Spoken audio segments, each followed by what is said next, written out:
Өзгөчө тунук сопрано үнү менен көрүүчүлөрдү тамшандырган, ар дайым изденүүдө болуп, чыгармачылык деңгээлин бийик кармап келе жаткан булбул ырчыбыз Гүлмира Жолдошова биздин көрсөтүүбүздүн каарманы. 4-5 класста баягы ар бир кесип ардактуу деген темада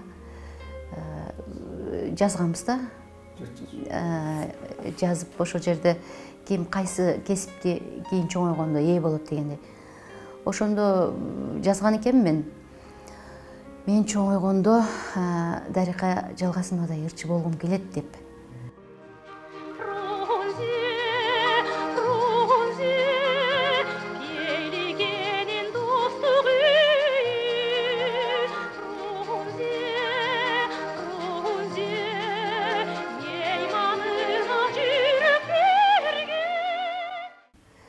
Жаштын тилегин Кудай берет дегендей, ошо окуп жүрүп, иштеп жүрүп, ошо жана үйдөгү эски тетрадтарымды карап атып, ошо тетрадты карап, ушунчалык таң калдым. Кичинекей кезимде ошо максат койгонум Кудай буйрса аткарылды депчи.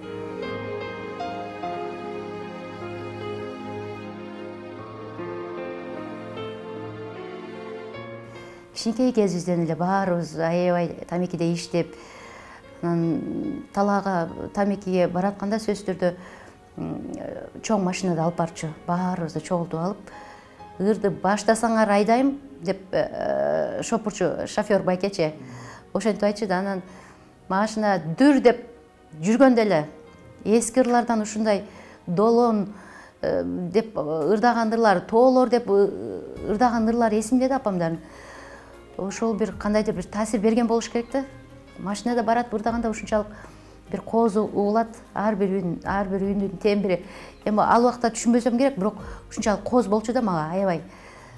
Ырдап барып, ырдап келген үчүн эле жумушка барчубуз, чынын айтсакчы. Дайым айтам, бул ноокаттын жерин өзүңүз билесиз, баргансыз. Керемет жер. Апсырата деген шаркатмасы бар. Мен мындай шаркатма билбейм, дүйнөдө барбы жокпу билбейм, мен шаркатманы билем да. Чоң аскадан бир чоң дарыя алып чыккан керемет жер да. Так ошол шаркатманын жанында ушул Гүлмира төрөгөн да. Анан мен ойлоп коюп, ушул бул адамдын таланттуу болушу, бир нерсеге шыктуу болушу, ата-энеден, биринчи албетте Кудайдан, анан ата-энеден болсо керек, тегинен. Анан ушул туулган жердин табигатынан да болсо керек.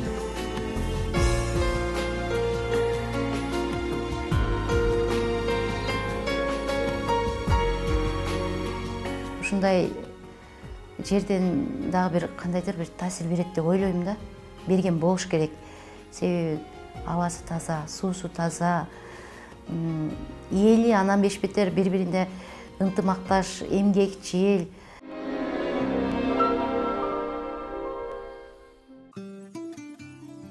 Келечегин чыгармачылык менен гана байланыштырган биздин каарманыбыз 8-классты аяктаар менен Оштогу Ниязалы атындагы музыкалык окуу жайдын ырдоо бөлүмүнө тапшырат.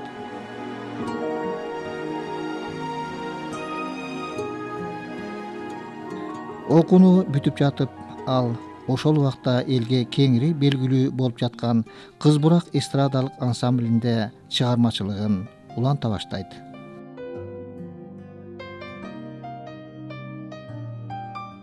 Анан мугалимим Ольга Федоровна Кардыш деген орус мугалим болчу. Анан айтты: "Сен эстрадада ырдайт болгон болсоң, 3 жыл, 4 жыл ырдашың мүмкүн.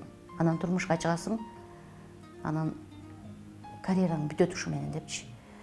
"Сен ырдашың керек, сенин классикалык үнүң бар" деп. Болбой баягы окууну бүтүп атканда стипендияны чогултуп берет го. Ошол стипендиямды алганда эжеке менин колуман жетелеп алып барып аэропортко Бишкекке билет алып колума карматып койду. Барып консерваторияга тапшыргансың деп. Консерваторияда Ниязалы атындагы училищада мугалимдин педагогуна келип түштүм. Ошондо мектеп меники бир эле мектеп болуп калды да. Людмила Дмитриевна Петренко деген мугалим. Чогууга өттүк, чогуудагы жашадык. Анан экөөбүз ушу общежитияда 7 жыл бирге жашаган, айтып атпайм, бир туугандай болуп калган курбум деп. Анан окуп жүргөн мезгилдерде эле көп чоң жетишкендиктерге жетишкен да. Себеби Петренко Людмила Дмитриевнада окуду. Ал эжекебиз жалаң ушу колоратура сопраналардан лирикалык сопраналарды окутчу. Анан окуп жүргөн кездерде ушу мен ойлосом азыр 94-жылдары Ашхабадка конкурска барып келип, баягы диплом алып дипломат болуп келген. Биз ошо Ашхабадтан конкурстан келгенибизден кийин биздин ажообуз Аскар Акаев өзү ошол кезде иштеп президент болчу. Өзү баардык ошо конкурска катышкандарды чакырып, прием кылып, ошол жерден президенттик стипендия берди ар бирибизге. Анан ошо дипломаттардын баарын чогултуп, ошол кезде мэрим фондусунда стипендият болуп жүрдү. Андан кийин Аскар Акаевич дагы стипендиясын алды, президенттик стипендия алып жүргөн. Студенттик кезде аябай эле алчуларды алып бай жашачумун. Студенттердин арасында эң бай мен болчумун. Консерваторияда окуп жүргөндө 4-курстан баштап камералык ырларды кошуп коет программага сөзсүз түрдө. Ошондо биздин сүйүктүү эжекебиз Салима Бекмуратовадан сабак алып калдым мен. Камералык сабактан. Эженин ар бир аткарган чыгармасы бул өзүнчө бир кинодой сезилчү мага.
Филармонияга келгенде биринчи ырым ушу Саид Бекмуратовдун Паризаттан башталган.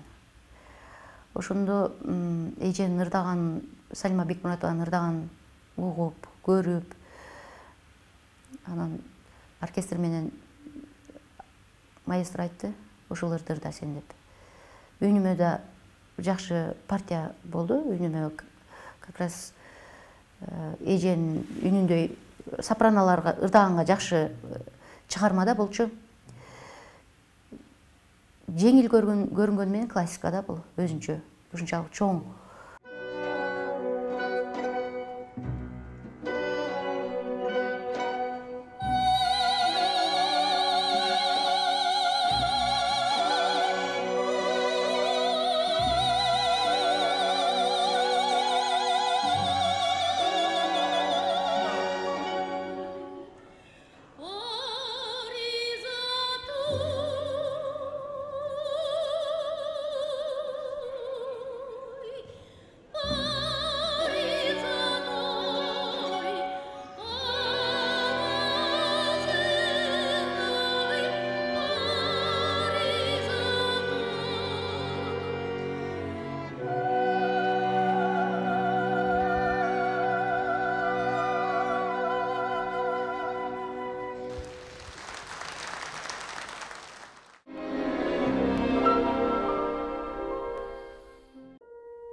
1995-жылы ал Асанхан Жумакбатовдун чакыруусу менен Карамолдо Орозов атындагы академиялык эл аспаптар оркестринде иштеп калат.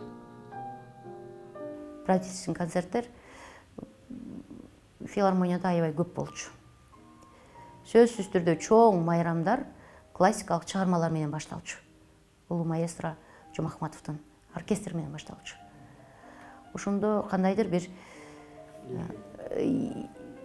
элдин ичиндеги баягы музыка болгон сүйүүсү да башкача бир кымбатыраак турат эле да азыркы эмеге карагандачы. Азыр эми бардыгы баягы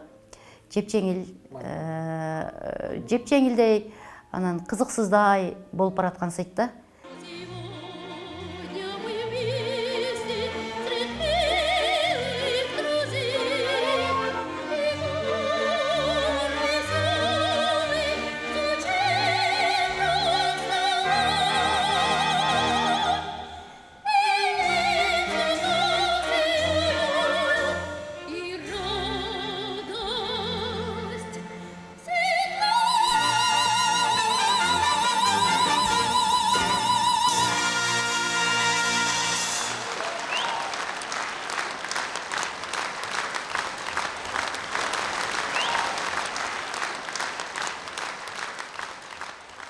Қазақтардың бүгін Төлегенова деген бар ғой.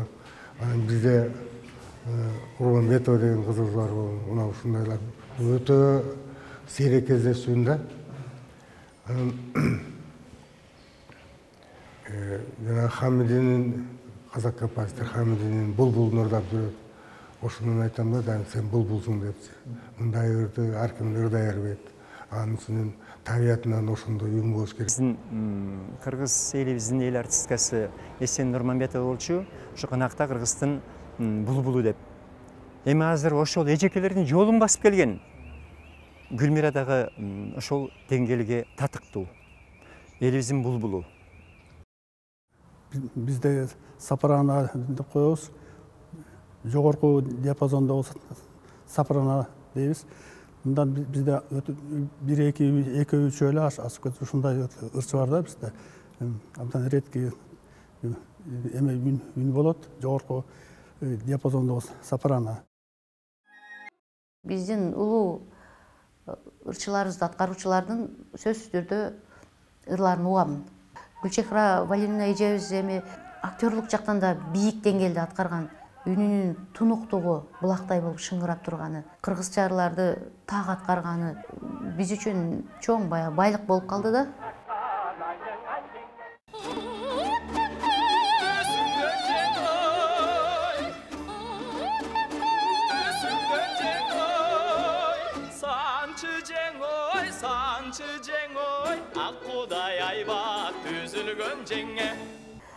Азыр репертуарында Насыр Давлесовдун, Малдыбасановдун, Калыбек Тагаевдин ырларын аткарып жүрөм.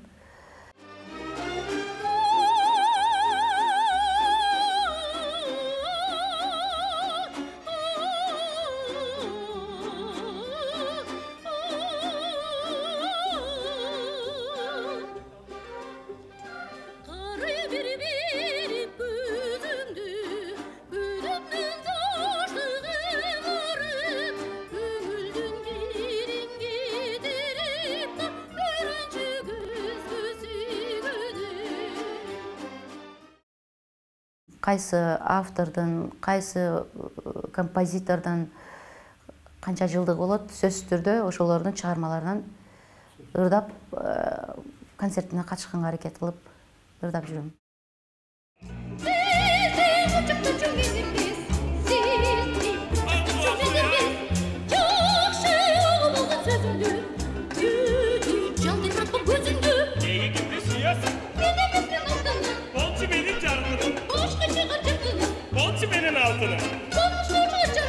Neye gitti siyasi? Çok mu sana münüzüm? Gelip kaysam? Çok. Seyip kaysam? Çok. Gelip kaysam? Çok. Gelip kaysam? Gelip kaysam?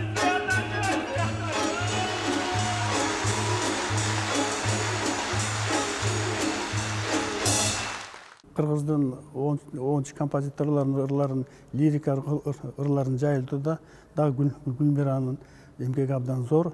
Өзүнүн мындай классикалык үлгүдөгү үнү менен болсо дагы ушу кыргыздын именно лирикалык ырларын абдан жакшы аткарат да. Мисалы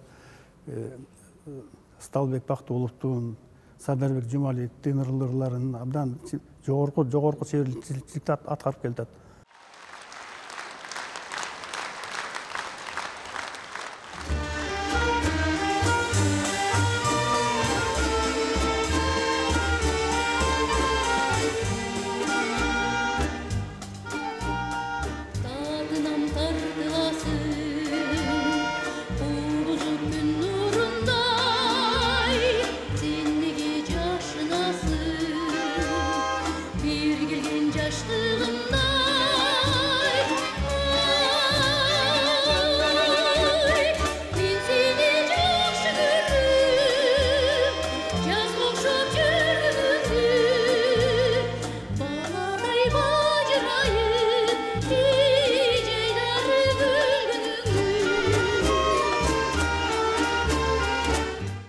Өзүнчө жакшынакай оперный ырларды дагы абдан жакшы аткарып жүрөт.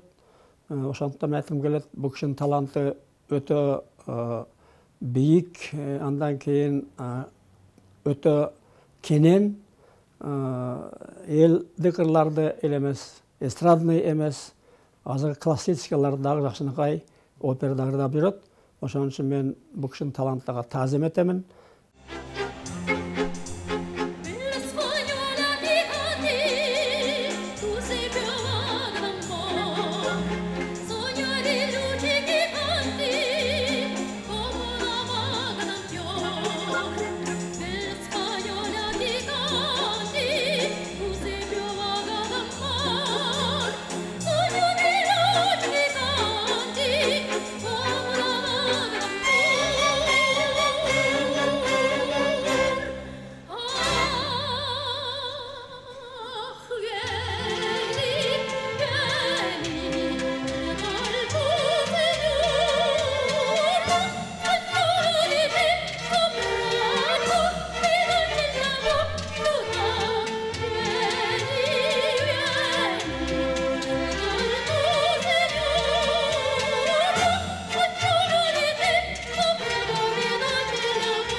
Менин дагы чыгармалардын арасынан ушу Гүлмиранын репертуарында бар. Мисалга ала турган болсок, менин Жоокей жарын арманы деген бир ырымды, андан тышкары Кайдасын деген ырымды эң жакшы деңгээлде ырдап, азыр угармандарда тартуулап жүрөт.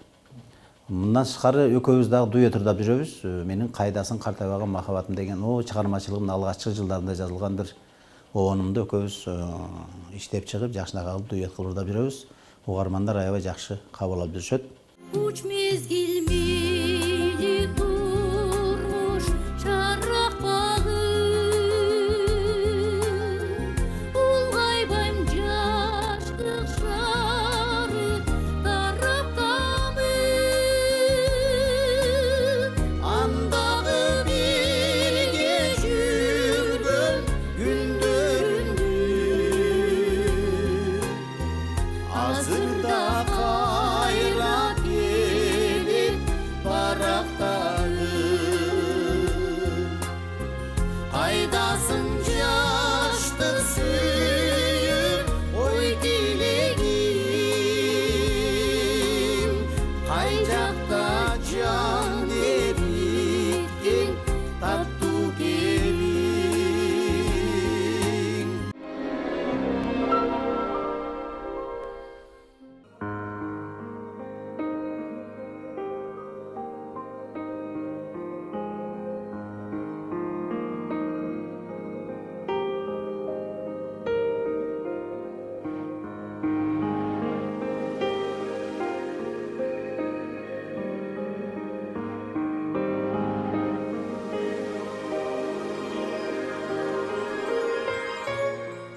Гүлмиранын бийик адамгерчилик сапаттары, маданияттуу жүрүм туруму анын ырчылык өнөрүнө ого бетер көрк кошуп, кооздоп турат.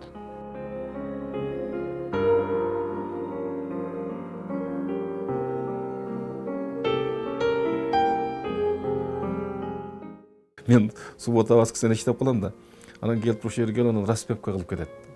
Мына өзүмөн өзү иштейт да.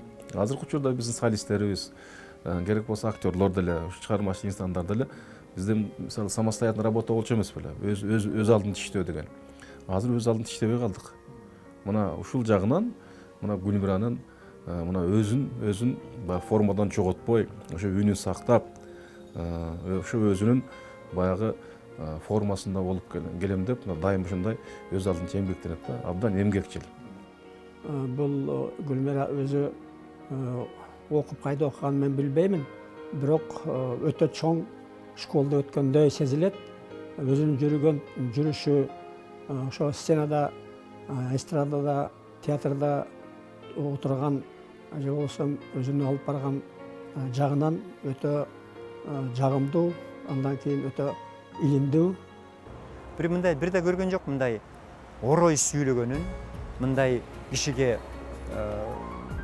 баягы туура эмес мындай мамиле кылгандарын дайым сылык сүйлөп, улууну улуудай, кичүүнү кичүүдөй. Ушунчалык өзүн туура алып жүргөнү, жумушта болобу, же болбосо башка жерде болобу, же болбосо ошол сахнада болобу, өзүн абдан тыккан, ошол өзүнүн формасында, өзү кандай жанрда чыга турган репертуар болсо, так ошол репертуарга ылайык кийинет. Ошол жанрды так кармайт. Филармонияга келгенден кийин бир эле мисалы бир чоң концертте Дарик эже аябай катуу ооруп, температура болуп, дары ичип атат. Сахнада эми чоң правительственный концерт болчу.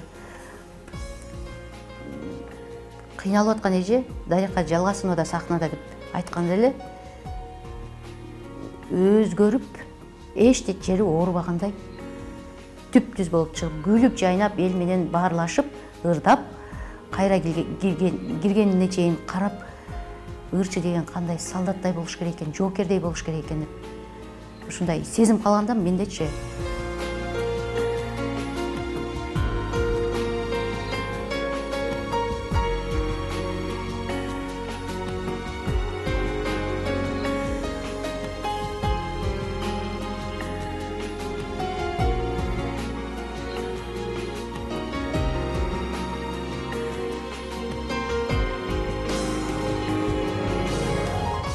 Карамолдо Орозов атындагы Академиялык эл аспаптар оркестрине иштегениме быйыл 24-25 жылдын 100 болуп баратат. Оркестр ушунчалык мен келгенде жакшы кабыл алган. Баягы келиндин келген эсинде калат дегендей, ушунчалык эжелерибиз, байкелерибиз, маэстробуз колдоп, ар бир ырдаганда жакшы ырдадың деп жакшы ойноп беришсе, бул чоң ийгилик деп ойлойм да. Оркестрдин аябай ынтымактуу, ушундай чоң оркестрде иштегениме мен өтө сыймыктанам.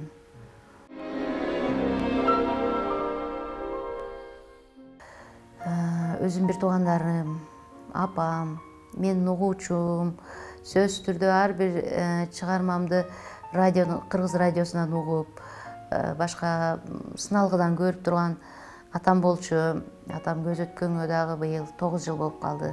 Сөзсүз түрдө баягы жайлоодо жашаса деле радиону алып барып, кызым ырдап атат деп аябай укчу. Ар бир чыгармамды сөзсүз түрдө сонун аткардың кызым деп эч бир сын айтпайт эле атамчы. Бир кыз, 2 уулум бар. Жолдошум түшүнүктүү, колдоп турат сөзсүз түрдө. Негизи кыргыз элибиздин нак деле мындай ушундай мейирман, мээримдүү, ушундай баягы таланттуу, үлгүлүү аял зат, эне. Чыгармачылык адам үчүн өзгөчө кыйын да, үй бүлөнү дагы кошо алып кетиш, анан бул чыгармачылык жагын бирок токтолбой эле иштеп келе жатат да, ошо балдарды деле төрөп, өстүрүп, күйөөсүн деле жакшы карап дегендей. Бул үй бүлөгө дагы мындай ушунчалык бекем. Үй бүлөсүнө, бала чакасына, кайненесине бир жолу бир ырдап туруп, кайнене жөнүндө. Анан кыз барып ушундай кайненем бар деген ыр чыгарып атам тигиндей депчи. Мен айттым, кайненеси жөнүндө ырдаган ырчылардын биринчи жолу ушум. Десем, кайненем абдан жакшы көрөт мени. Мен да кайненемди абдан жакшы көрөм дейт. Бул деген өзүнчө бир терең философия да бул. Кайненем жубайымдын энекеси, кадырлуу үйүбүздүн берекеси.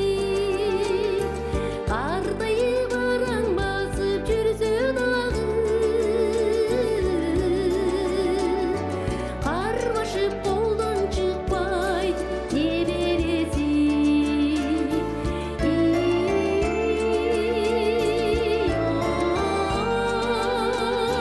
Кармашып колдон чыкпайт небереси.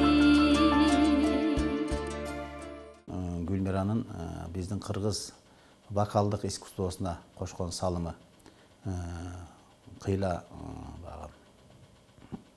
баалоого татыктуу десем болот. Деги эле чыгармачылык жолдо жүргөн инсан убагында гүлгө окшоп сугарылып туруш керек да. Гүлдү убагында суу куюп койсоң, же болбосо жанагы турган жеринен жагы кичине дүйүнтүктөп койсоң, ачылып жакшынакай мындай көзгө жакын көрүнөт да. Ошол сыяктуу азыр болсо көзгө жакын көрүнгөн Гүлмира болуп атат.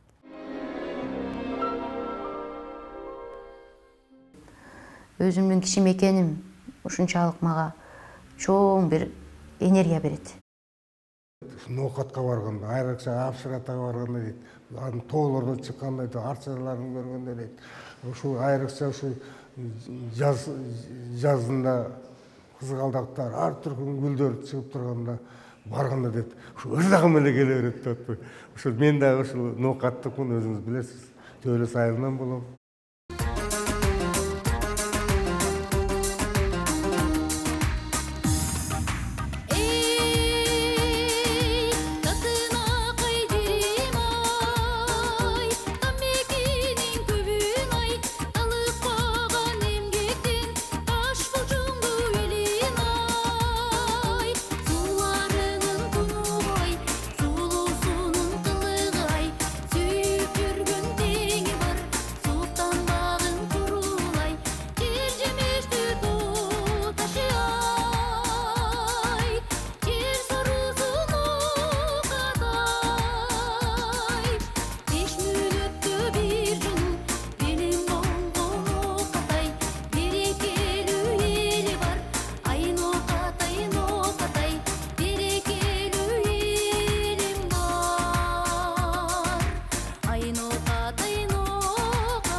Азыркы убакта ар бир чыгармачыл инсан өзү үчүн иштеп калды да.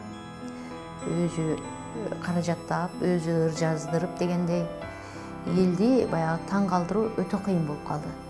Себеби компьютердик заман болуп калды. Үнү бары да, үнү жок дагы. Баягы кыйналып иштеген, окуп ушундай даражага жеткендердин баягы бир жагынан карасаң боруң ачыйт, бир жагынан карасаң эч убакта баягы тарбия алган үн эч качан өчпөйт.